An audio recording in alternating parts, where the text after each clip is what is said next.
నమస్కారం SDV news కి స్వాగతం నేను స్వప్న ముందుగా హెడ్లైన్స్ చూద్దాం సెంచరీ ఫ్లై ఇండస్ట్రీస్ ను ప్రారంభించిన సీఎం జగన్ పరిశ్రమ రంగ అభివృద్ధికి ప్రభుత్వం ఎంతగానో సహకరిస్తోందని వెల్లడి పెరిగిన కరెంటు ఛార్జీలకు వ్యతిరేకంగా సిపిఎం ధర్నా కేంద్ర రాష్ట్ర ప్రభుత్వాలు సామాన్య ప్రజలపై భారాలు మోపుతున్నాయని నేతల ధ్వజం కొనసాగుతున్న అంగన్వాడీల సమ్మె రాష్ట్ర ప్రభుత్వం అంగన్వాడీలను మోసగించిందని అంగన్వాడీ వర్కర్స్ ఆరోపణ ముక్కోటి ఏకాదశి సందర్భంగా ఉత్తర ద్వారం గుండా వెంకటేశ్వర స్వామిని దర్శించుకున్న భక్తులు స్వామివారి దర్శనానికి బారులు తీరిన భక్తజనం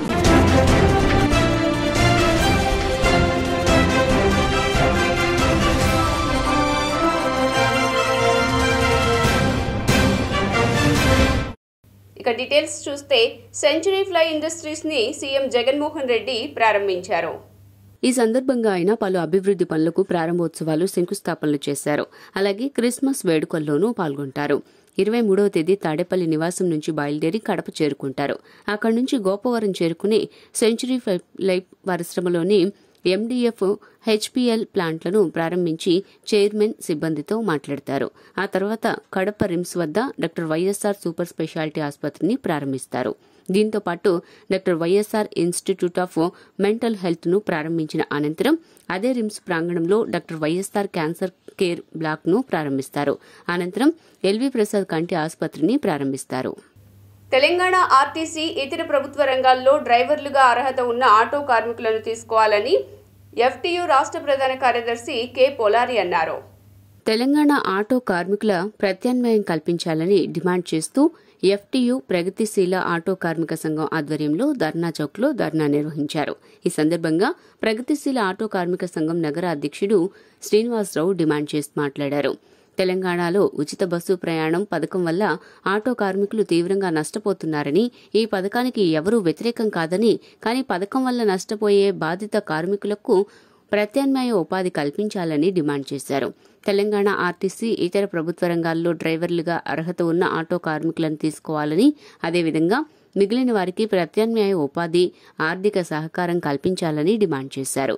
ఏపీలో ప్రతిపక్ష పార్టీ ఉచిత ప్రయాణ హామీ ఇచ్చిందన్నారు. వారితో పాటు మరే పార్టీ అయినా ఇటువంటి హామీల సందర్భంలో నష్టపోయే ఆటో కార్మికులకు ఎటువంటి ఆర్థిక భరోసా కల్పించాలో ముందుగానే ప్రకటించాలని డిమాండ్ చేశారు.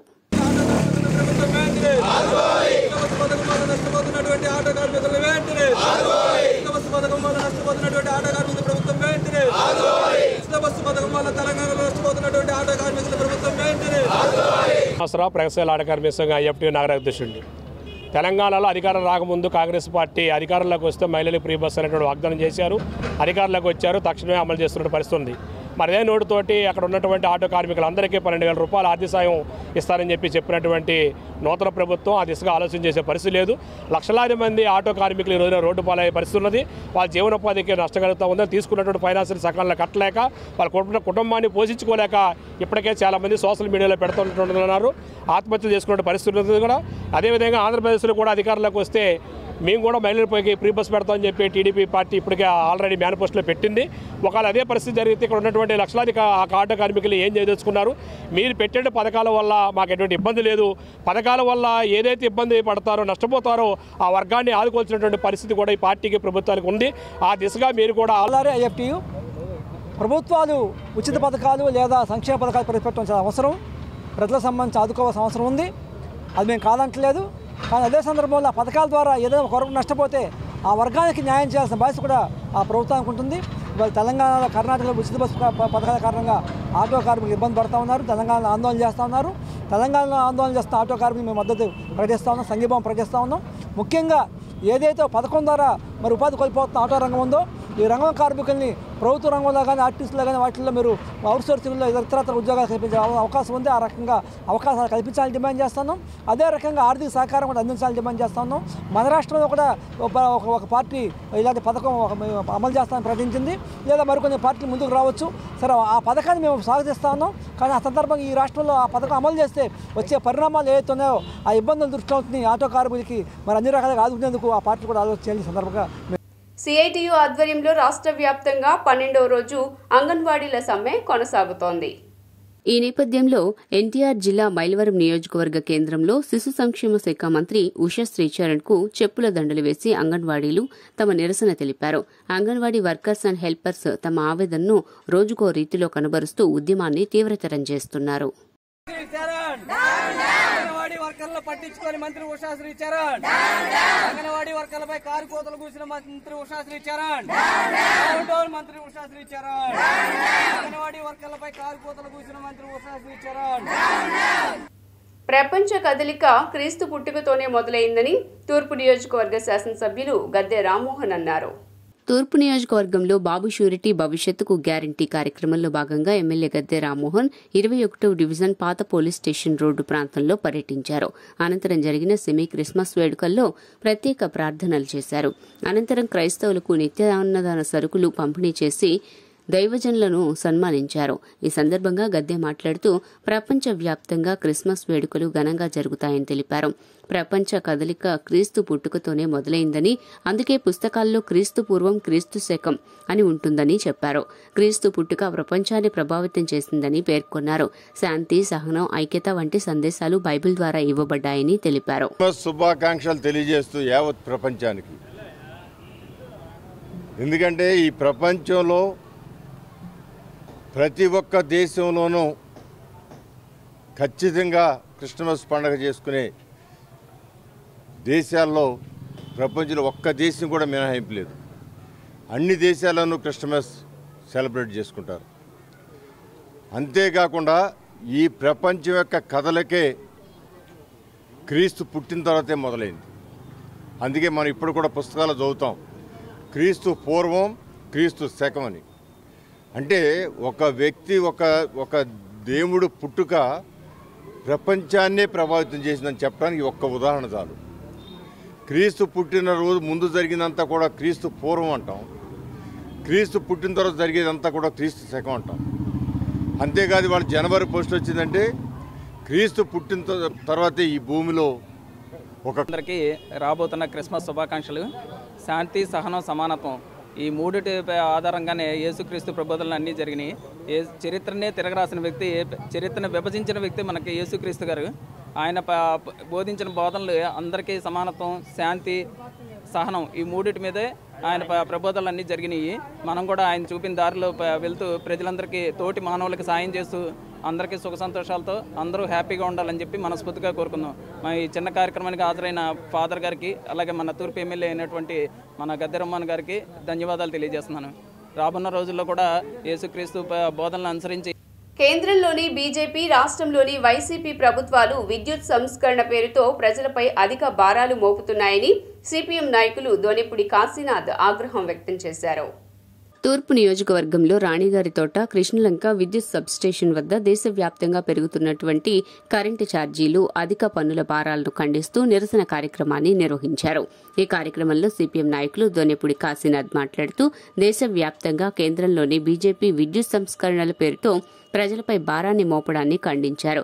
కేంద్రంలోని బీజేపీకి రాష్ట్రంలోని వైసీపీ ప్రభుత్వం పూర్తి సహాయ సహకారాలు అందిస్తుందని ఆరోపించారు. ఆంధ్రప్రదేశ్ రాష్ట్రంలో ఇప్పటికే 10,000 కోట్ల రూపాయల భారాన్ని ప్రజలపై మోపడాన్ని తీవ్రంగా ఖండించారు. అంతేకాకుండా స్మార్ట్ మీటర్లు పెట్టి అధిక పన్నులు విధించే యోచనలో కేంద్ర రాష్ట్ర ప్రభుత్వాలు ఉన్నాయని మండిపడ్డారు. కేంద్రంలోని బీజేపీ స్మార్ట్ మీటర్ల తయారీని అదానికి అప్పగించగా రాష్ట్రంలోని వైసీపీ జగన్మోహన్ రెడ్డి బినామీ అయిన Shirdi Sai electrical school smart మీటర్ల తయారీని అప్పగించాలని చూస్తోందని ఆరోపించారు. ప్రజల మీద భారాలేస్తున్న కేంద్ర రాష్ట్ర ప్రభుత్వాలు డౌన్ ప్రజల మీద వేల కోట్ల రూపాయల భారాలేస్తున్నాయి అని చెప్పారని, మట్టి కొట్టుకుపోతామని చెప్పారని చెప్పాల్సినటువంటి బాధ్యత మీ మీద ఉంటే అది వదిలిపెట్టి దొంగ నరిచినట్టుగా ఈ రకమైనటువంటి వైఖరి తీసుకోవటం సరైందా అని అడుగుతున్నాం. అందుకని ఈ దొంగ రాజకీయాలు వద్దు, తోడు దొంగలాటొద్దు. జగన్మోహన్ రెడ్డి మీరు కలిసే ఈ దొంగాట ఆడుతూ ఉన్నారు. ఈ దొంగాటకి చెల్లు చీటీ పాడే రోజులు ఇంకా 90 రోజులు మాత్రమే. మీ ఇద్దరికీ ఈ ఆంధ్రదేశంలో పుట్టగతులు లేకుండా పోయే రోజు దగ్గరలో ఉంది. అది గమనించండి. ఎప్పటికైనా స్మార్ట్ మీటర్ల భారం నీ దత్తపుత్రుడైనటువంటి అదానికి స్మార్ట్ మీటర్ల ఫ్యాక్టరీ పెట్టుకోమని చెప్పి నీ పెంపుడు కొడుకైనటువంటి జగన్మోహన్ రెడ్డికి షిరిడీ సాయి ఎలక్ట్రికల్ కంపెనీ బినామీకి వాటా ఇచ్చి 13,000 రూపాయలు వసూలు చేయాలని చెప్పని జనం మీద నుంచి చూడటం ఇది న్యాయమా అని చెప్పని అడుగుతున్నాం. మీకు సిగ్గుందా, శరం ఉందా? ఇటువంటిది ఉంటే ఈ రకమైనటువంటి పద్ధతుల్లో చేయకుండా, మోడీ దగ్గరికి వెళ్ళి చెప్పాల్సినటువంటి పద్ధతుల్లో చెప్పకుండా, మోడీతో రిప్రజెంట్ చేయకుండా, మోడీ పెంచినటువంటి దాన్ని సైరా అని చెప్పని బదాన్ని వేసుకుని ఆస్తి పన్నులు పెంచింది మీరే, బీజేపీయే. చెత్త పన్ను వేయమని చెప్పింది బీజేపీయే. ఈ రకంగా మొత్తం దేశం మీద, రాష్ట్రం మీద పడుతూ ఉన్నటువంటి భారాలన్నిటికీ కారణం మోడీ, ఇక్కడ రాష్ట్రంలో జగన్మోహన్ రెడ్డి. వీళ్ళిద్దరికీ చర్మగీతం పాడాలా, చెల్లు చీటీ ఇవ్వాలా. రాష్ట్రంలోని వైకాపా ప్రభుత్వం అధికారంలోకి వచ్చిన తర్వాత విద్యుత్ ఛార్జీలను 7 సార్లు పెంచారని బీజేపీ నాయకులు పాతూరు నాగభూషణం విమర్శించారు. తూర్పు నియోజకవర్గంలోని కృష్ణలంక రాణిగారి తోటలో గల విద్యుత్ సబ్స్టేషన్ వద్ద రాష్ట్రంలో పెరిగిన విద్యుత్ ఛార్జీలకు వ్యతిరేకంగా నిరసన కార్యక్రమాన్ని నిర్వహించారు. ఈ సందర్భంగా ఆయన మాట్లాడుతూ విద్యుత్ ఛార్జీలతో ప్రజలు తీవ్ర ఇబ్బందులకు గురవుతున్నారని ఆవేదన వ్యక్తం చేశారు. సీఎం జగన్ ప్రతిపక్ష హోదాలో ఉన్నప్పుడు అనేక హామీలు ఇచ్చి ప్రజలను మోసం చేశారని విమర్శించారు. రైతులకు మీటర్లను పెట్టి వారిపై కూడా అదనపు భారాన్ని మోపుతున్నారని, అందిన కాడికి అప్పులు తీసుకువచ్చి అధిక పన్నులు విధించి రాష్ట్రాన్ని సర్వనాశనం చేశారని ఎద్దేవా చేశారు. ఇక్కడ ఈ రాష్ట్రంలో నేను విద్యుత్ ఛార్జీలు పెంచుతాను, రైతులకు మీటర్లు పెడతాను, అదేవిధంగా స్వచ్ఛ భారత్ ట్యాక్స్ వేస్తాను, మున్సిపాలిటీల్లో ట్యాక్స్ వేస్తానని చెప్పి ఆ రోజున మరి ఆర్బీఐకి ఒక లెటర్ ఇచ్చి ఈ రోజున ప్రజల యొక్క డబ్బుల్ని దోచుకోవడమే కాకుండా ఇవాళ ఎలక్ట్రిసిటీ డిపార్ట్మెంట్నే అంత అప్పులు కుప్పలుగా చేసినటువంటి ఘనత జగన్మోహన్ రెడ్డి గారు. అదేవిధంగా ఈ రాష్ట్రాన్ని ఈ తెచ్చిన అప్పుల్ని దేనికి వాడుతున్నారో కూడా తెలియనటువంటి పరిస్థితి. అదేమంటే నేను బటన్ నొక్కి పేద ప్రజలకు సంక్షేమ కార్యక్రమాలు చేస్తామని చెప్తా ఉన్నారు, కానీ ఆయన వేసేదేమో 10 మందికి 90 మంది లబ్ధిదారులు ఈ రోజుకి ఎస్సీలు బీసీలు అందరూ కూడా ఉన్నారు. ఈ విధంగా ఈ రోజున ఈ రాష్ట్రంలో ఈ విద్యుత్ ఛార్జీలకు నిరసనగా మరి పార్టీ అధ్యక్షురాలైనటువంటి పురంధేశ్వరి గారు రాష్ట్ర వ్యాప్తంగా అన్ని చోట్ల చేయమని పిలుపునివ్వటం, దాని సందర్భంగానే ఈ రోజున విజయవాడలో రాణి గారి తోటలో మేమందరం కూడా ఈ సబ్స్టేషన్ ఎదురు రాష్ట్రం అంతా కూడా పురంధేశ్వరి గారు రాష్ట్ర అధ్యక్షురాలు పిలుపు మేరకు జగన్మోహన్ రెడ్డి గారు ఇవాళ ప్రజల్ని ఈ విద్యుత్ ఛార్జీలు మోత బరువు ఏదైతే వాళ్ళ మీద మోపుతున్నారో ఇది ఒక దోపిడీ కిందే మేమందరం పరిగణిస్తున్నాం. ఇటువంటి దోపిడీ నుంచి ఆయన విరమించుకోవాలా. ఇవాళ మేము చేసే ధర్నా ప్రజల మీద ఆయన చూపించే ఆకృత్యాల కిందనే దీన్ని పరిగణించాలి. ఎందుకంటే ఆయన ఎలక్షన్స్ ముందు చేసిన ఎటువంటి వాగ్దానాలు కూడా పూర్తి అవ్వకపోగా ఇవాళ వాళ్ళ మీద భారాలు పెంచుతూ ఆయన ఇచ్చే నవరత్నాలు ఏ విధంగా లాక్కోవాలనే ఉద్దేశం తప్ప ఇంకా వేరేది ఏమీ కనిపించలేదు. ప్రజలు ఆ మబ్బి నుంచి బయటికి తొలగాలని కూడా మేము అందరం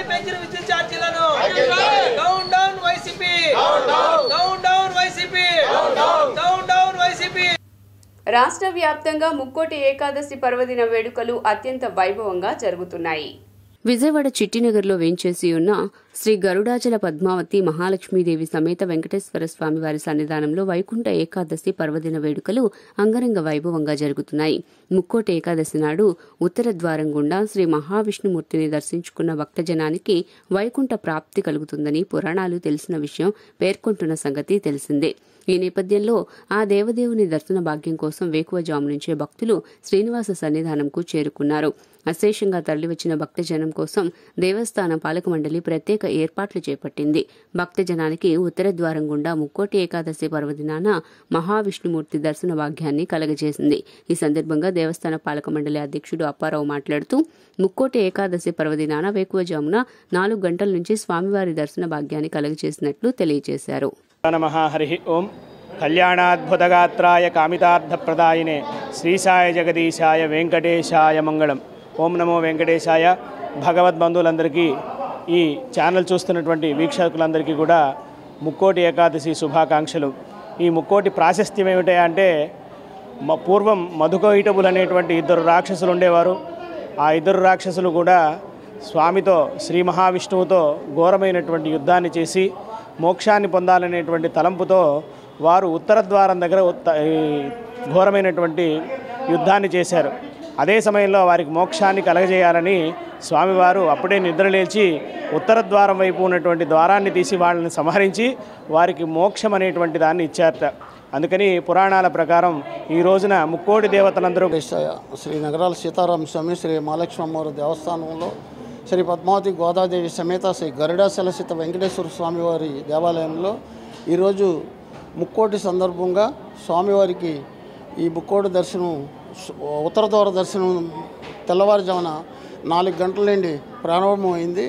4 గంటల నుండి కూడా శ్రీ విజయవాడ ప్రజలంతా తన భార్య బిడ్డలతో వచ్చి స్వామివారిని ఉత్తర ద్వార దర్శనం చేసుకొని అందరూ చాలా ఆనందంతో ఈ వచ్చే భక్తులందరికీ కూడా మా దేవస్థానం కమిటీ ఎవరికి అలాంటి ఇబ్బందులు లేకుండా అన్ని సౌకర్యాలతో సక్రమంగా వచ్చి దర్శనం చేపించి తీర్థప్రసాదాలు ఇచ్చి అందరూ బాగుండాలని, అందరూ విజయవాడ మొత్తం మన దేవస్థానంలో దర్శనం చేసుకోవాలని, అందరికీ ఆ స్వామివారి కాపాడాలని మా దేవస్థానం తరఫున ఈ భక్తులందరికీ పేరు పేరున ధన్యవాదాలు తెలుపుతూ ఇబ్రహీంపట్నం ఏ కాలనీలోని వెంకటేశ్వర స్వామిని వేకువజాము నుంచే భక్తులు పెద్ద ఎత్తున ఉత్తర ద్వారం గుండా దర్శించుకున్నారు.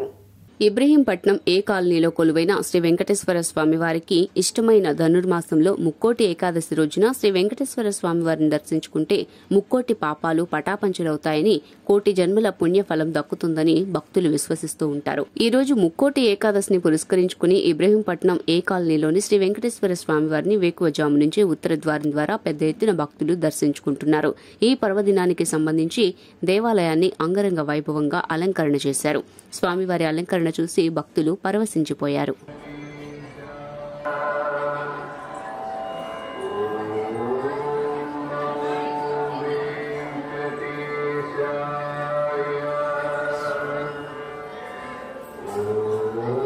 విజయవాడ పాత బస్తీలోని పాత శివాలయంలో అయ్యప్ప పడి పూజ కన్నుల పండుగగా నిర్వహించారు. శబరిమల అయ్యప్ప ఆలయ అర్చకులు మురళీ నంబూద్రి నేతృత్వంలో ఉదయం గణపతి హోమాన్ని నిర్వహించారు. సాయంత్రం జరిగిన అయ్యప్ప భజన్లో అయ్యప్ప దీక్షదారులు అయ్యప్పను కొలుస్తూ ఆడుతూ పాడుతూ తన్మయత్వంతో మునిగిపోయారు. రాజేష్, లలిత, కార్తీక్లు మణికంఠునికి పుష్పాభిషేకాన్ని నిర్వహించారు. అనంతరం మురళీ నంబూద్రిని అయ్యప్ప స్వాములు ఘనంగా సత్కరించారు. ఈ పూజా కార్యక్రమంలో ఆర్ఎస్ఆర్ ఫ్రూట్స్ ఆధ్వర్యంలో ఆలయ ప్రాంగణాన్ని రకరకాల పుష్పాలు, పండ్లతో అలంకరించిన తీరు అందరినీ ఆకట్టుకుంది.